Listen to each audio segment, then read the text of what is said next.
Breathe. Just breathe.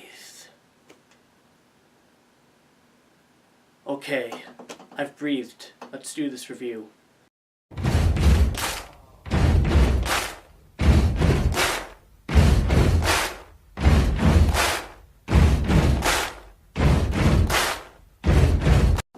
Welcome to my spoiler-free review for the latest Star Wars movie, The Last Jedi. This movie was directed by Rian Johnson. Now, it's been a while since I've actually reviewed a movie, but this one is obviously one of the biggest, if not the biggest, films of the year, so I felt I should probably talk about my initial thoughts after seeing it. All I'll say is that it's good. I like it. Actually, overall, I like it quite a bit. And I definitely highly recommend you go check this one out, because I feel like nothing will ever really top the original trilogy, just period. But I feel like this one does do its darndest to actually take some genuine risks. Some of which pay off, some of them I'm a little less sure about. But overall, I thought it was a very enjoyable and frankly much more interesting movie in a lot of ways than The Force Awakens. At least from a plot and character perspective. Because while it does definitely have its moments that definitely pay homage to like other past original trilogy sequences, it does generally have some surprises in there. Some of which, like I said, I do really appreciate, and others of which, I'm not sure how I feel. Some of these said surprises might either pay off or remain stagnant in the next and probably final main series Star Wars film, Episode 9, a few years down the road from now. But I'm just going to get into the overall premise of the movie without getting into spoilers. So don't worry, if you haven't seen this movie, I will not be spoiling anything.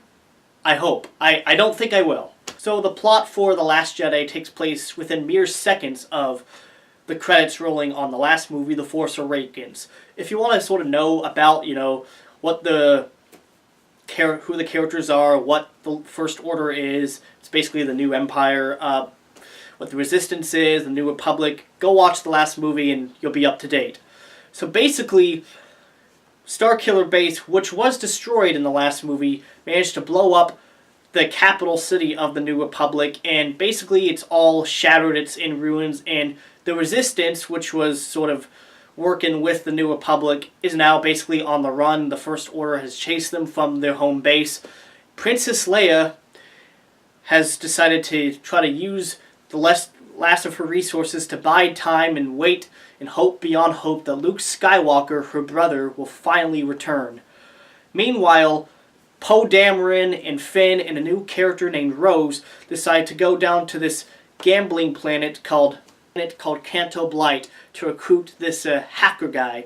In the midst of all this, Rey finally finds Luke Skywalker and seeks him out in an attempt to learn from him, as well as get him to come back and rejoin the Resistance and to help them strike down the First Order. Kylo Ren also has his own story arc going on as he struggles with the light and dark side of the Force. And in the midst of all this, a new character, Holdo, played by Laura Dern, also sort of is assisting the Resistance and trying to come up with a plan to get everyone to escape, more or less. Overall, I did think that the plot and narrative was actually really strong. It does have some genuine surprises in it, which is something that I thought The Force Awakens lacked, as much as I did enjoy that film for the most part. This one, does definitely actually take some risks, like some risks that some people might not like and some people might. I myself liked many of these risks. I thought when they paid off in spades. Some of them were a little underwhelming for me. Now, overall, I feel like the plot is pretty strong. By far, the strongest moments, to me, take place on Acto between Rey and Luke Skywalker. I mean, that whole sequence is just so, compelling and riveting. That's easily one of my favorite parts of the movie. And even the moments of Kylo Ren, I thought, were really fun and interesting. He's actually interesting this time around. He actually has an interesting story arc that almost feels central enough as any other part of the film. And, of course, what we see with Princess Leia is also very heartwarming and fun to watch. Overall, the plot is strong. There's a few things that hinder it a little bit, which I'm not going to go too much into for spoiler purposes. But overall, it does take some risks, and I respect Rian Johnson adding a new vision to the Star Wars saga and, sort of subverting what some of our expectations might have been. And who knows? A few years down the road, it's hard to say what the movie's legacy will be. Only time will tell, but who knows what people will think down the road. But all in all, I thought the plot was pretty fun, and I appreciated that it did take some risks. So, the casting in this movie, Mark Hamill is a real force to be reckoned with. I was so excited to see him return to the Star Wars saga after being disappointed that he barely got any screen time at all in The Force Awakens. Here in The Last Jedi, he's very central to everything in the movie, and his performance, it steals the movie. It is hands down the best part of this movie. This Luke Skywalker, it's very different from the Luke we've seen before. I mean, he's more than 30 years older than he was in Return of the Jedi, so it kind of makes sense. But it's very compelling and interesting, and, even challenges our sort of presumptions about who Luke Skywalker is and really the nature of the Jedi in the Force. And I can't really give it away, but you have to see his performance for yourself. In fact, I almost wish we had gotten to see just a little bit more of it, because that's how much I just loved seeing Mark Hamill's performance. This movie is worth seeing just for that, I feel. Of course, the other cast is also great. Daisy Ridley is incredible as Rey. She's just very energetic, brings a lot of just fun, energy to the role, to the movie. Just very compelling, interesting character. Still a lot of mysteries, and we do learn some of those mysteries about her past in this movie, but even still, even at the end, I feel like there's more to learn from her character, and I can't wait to see where that character goes from here. Adam Driver, surprisingly, was a much more interesting villain than he was in the last time around, because he actually feels conflicted, and we see more of him, and we sort of learn more about him, and in some cases we even kind of sympathize with him a little bit. I'm not going to get into how or why, but it's at the same time we kind of root for him, but we also don't root for him because he is still, a bad guy. But in a way, his plot is almost as central as, the plot of Rey's or as any other characters. So it's going to be interesting to see what direction they go with his character, too, in the final installment, because I feel like they're doing some really interesting things with Kylo Ren in this movie. Carrie Fisher, rest in peace. She really delivered a very heartwarming final performance as Leia Organa. Just a very very sad but also very uplifting, sort of hopeful performance, which I just really loved. And just watching every scene that she's in, just, it was sort of I had sort of a feeling of joy and sorrow at the same time, because I loved, just seeing this character really sort of play into her own finally, from, again, feeling like she wasn't that much in the last movie, and really feeling just she really added so much weight to the narrative, and just, I don't know what else to say. It's so sad that she passed away, and but she gave really her all for this last performance, and I think that's all we can hope for. Oscar Isaac as Poe Dameron has a much more interesting character arc than the last time around, I'd say. He actually, gets put in his place a little bit, but not in a mean way, in a sort of good way. And then John Boyega is great as Finn. I like his character. He's just a very funny, but also very just, cool character, and I just love seeing him do stuff. In fact, his character, the middle sequence on the Canto Blight casino planet, he was the only character that I really found interesting in that whole sequence. Kelly Marie Tran, who I'll talk about because she did do a good job, but I also feel like her character was underutilized a little bit, especially in that scene. The character development between her and Finn didn't really feel all that well fleshed out. The other actors are good. Domhnall Gleeson, Laura Dern's in it, Andy Serkis. And overall, most of the characters were actually very interesting and, fun to watch. Some of them feel underutilized, though, which was a little bit of a disappointment. But definitely, like, the characters that really stood out to me were by far Mark Hamill's performance, Carrie Fisher, Adam Driver, and Daisy Ridley. I'd say are like the four big sort of characters that really hold up the narrative for this movie, and partially just because they're the most interesting characters and they're the ones that we wonder what's going to happen next with them.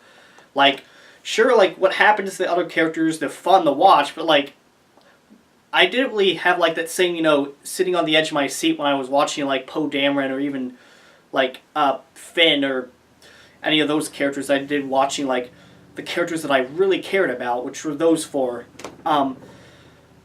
So, all in all, I thought that the cast, they all did a good job. They all looked like they were enjoying themselves, and they all feel like they definitely have taken their talents a notch up since the previous film. And, yeah, I hope to see them all do a lot of good stuff in the future, in the next Star Wars and beyond. So, the action sequences are definitely a highlight of this Star Wars movie. Like, everything, like, it starts out action-packed and it ends action-packed. And, like, it's all fun to watch, and all, for the most part, actually does push the plot forward. It's not like just pointless CGI like, the whole Phantom Menace pod racing stuff. It's actually interesting to watch, and we wonder what's going to happen. Like, it starts out in the thick of it, really. Like, it starts out, like, there's lots of space battles. There's, like, some really fun lightsaber combat. There's, like, some cool escape sequences. There's a lot of really cool things with the Force. Like, the Force sequences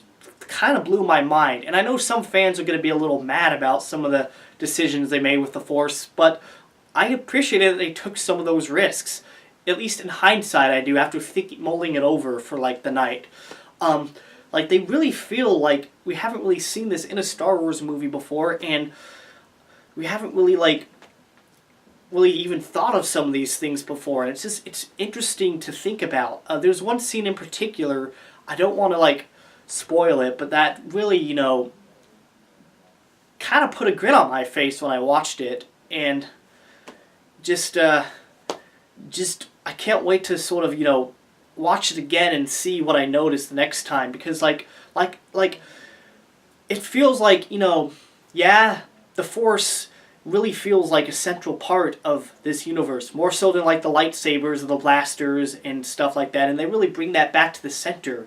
Like, like, they talk about, what is the Force and, like, what makes it so unique, and they haven't really done that in a Star Wars movie for quite a number of years, and I appreciate it that they kind of talked about that. And like I said, all the action sequences, both with the Force and without the Force, they're all pretty darn fun to watch, and they're definitely a lot more interesting, I think, than anything in the prequel trilogies for the most part, and even a lot of The Force Awakens, definitely feels like a step up in a lot of ways. So, definitely the highlight of this film, I think, were the action sequences. The pacing of The Force Awakens, it's good. Overall, it's pretty good. It's a lot better than Rogue One's pacing. I feel like The Force Awakens, one of the only things that movie might have done a little bit better was the pacing. There wasn't really ever a dull moment. This one does kind of have a bit of a dull moment, sort of in the middle, which everyone's already kind of talked about ad nauseum, but it's there. But when it's good, it's really good, and it's really exciting, and it's sort of like, it pays off in spades, those moments, like, so it doesn't really, like, detract. I mean, it does hinder the movie a little bit, but it doesn't ruin it, at least not to me. At the end of the day, I really did enjoy The Last Jedi. I don't know where I'd rank it on my Star Wars films.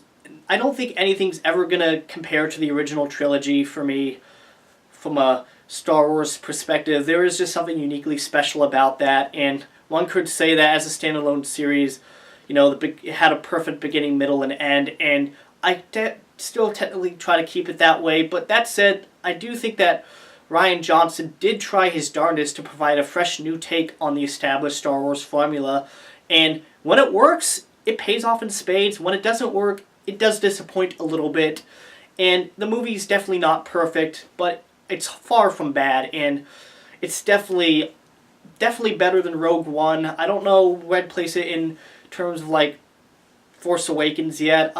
Definitely better than the prequels. Definitely not as good as the original trilogy, but it does have some very, very memorable moments, like Star Wars moments that I do think I'll remember years down the line. Some amazing characters that really, make up for some of the shortcomings. Mark Hamill's performance alone is worth the price of admission. Daisy Ridley as Rey is just fantastic. Adam Driver, Carrie Fisher, like I said, just such a heartwarming performance. John Boyega is terrific as well. Even Oscar Isaac, and so all in all, I'd say, yeah, this is a good movie. Go watch it. I'm gonna say that I'm gonna be pretty generous, and I was sort of thinking, what score do I want to give this movie? And I'm gonna say I'm gonna give it 4.25 smiley faces out of 5. I liked it a lot. Definitely not perfect, but still, on its own merits, a really fun movie. Go watch it, and I'm going to have a spoiler review for this movie at some point. Maybe at the end of this year, maybe next year. I just want to say thanks for watching my videos! And for those of you that are watching my videos, you know I do a lot of gaming stuff, and my next game review is going to be for Chrono Trigger, one of my all-time favorite games, and hands down my favorite RPG of all time, and millions of people's. I'm so excited to do a review of that game, and it's going to be coming along soon. I hope to have it by the end of this year, maybe next year, but that's basically what I got. So subscribe to my channel and comment and tell me what you thought of The Last Jedi.